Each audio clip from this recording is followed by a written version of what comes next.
A few weeks ago we had a build challenge on this channel, and I sculpted this tree creature.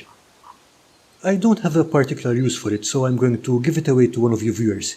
So stick around to the end of the video to find out how you can get your hands on it. Or skip to that chapter if you're not interested in sculpting, I guess. As Witcher 3 players may have guessed, this monster was liberally inspired by the Leshen in that game. I think most players will agree that their first meeting with one of these slow-moving terrors was one of the creepiest moments in the game. The Leshen comes from Slavic folklore, and is either the guardian or the personification of a forest. It's not necessarily malevolent unless you disrespect it or its forest, but it does take offense at the weirdest things like whistling. I will link a video from Monstrum if you want to learn more about the creature from folklore. I will not go over the entire sculpting process because this is essentially just a lot of tubes with a wood texture on them. Instead, let's go over making a single limb. If you can do that, you can easily make the rest. As usual, I will be using milliput mixed with Play-Doh. To make the left arm, I used a paper clip as an armature. Since I wanted the hand to be open, I also used some 10-gauge wire and wrapped it and glued it around to support the fingers. This is only possible because it's a very large miniature. If I was sculpting a normal size 28mm scale mini, I'd probably do without. That would make the fingers extremely brittle, so that would be a situation where green stuff would work out better than milliput. At this scale though, it's okay.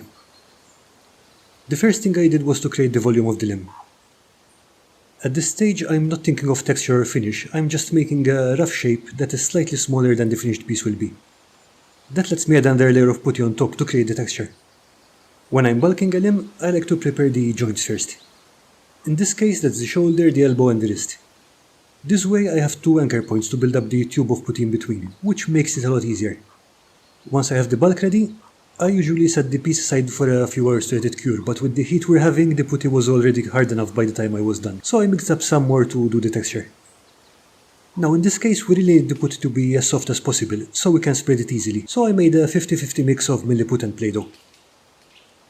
I also kept my sculpting tool lubricated, otherwise the putty would grab it and tear it up. You don't need to go crazy with the lube, I usually just apply a small amount to it when I notice it starts to grab. What you're looking for is a smooth even surface. To make the wood texture, I used the same technique I did on the door of the little house I made last time. Just draw crazy lines all over the surface with the edge of your tool. Don't use a knife for this. I used to do that way back and the cuts tend to be too hard to look convincing. There's still a place for that kind of texture, but what you want here is a fat rounded edge. Again, remember to lube up the tool so it doesn't tear up the putty, and try to avoid leaving large empty areas. The same process was used everywhere else to create the body. It's really all just a set of tubes. The creature's skirt and cowl were made out of tea bags, because that's what the challenge required. I've got mixed feelings about this. I like the texture, but positioning it is a bit of a pain, and it's fairly annoying to paint.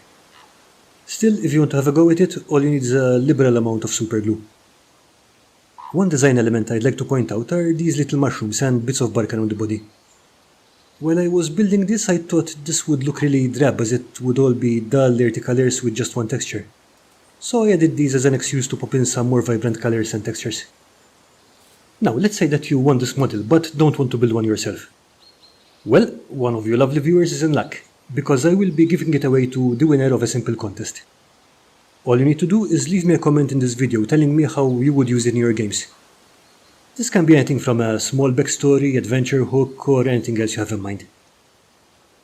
On the 3rd September 2022, I will pick the 5 comments which I like the most, then we'll have a vote in the community tab. The winner will get the mini shipped to them post-haste. This kind of contest is possible thanks to my wonderful patrons, Patrick, Lisa and Mike. If you would like to see this kind of contest more often, consider joining them on Patreon. The link is in the description below. Remember, you have until the 3rd of September to submit your comments. Good luck, and in the meantime, have a great time. Bye!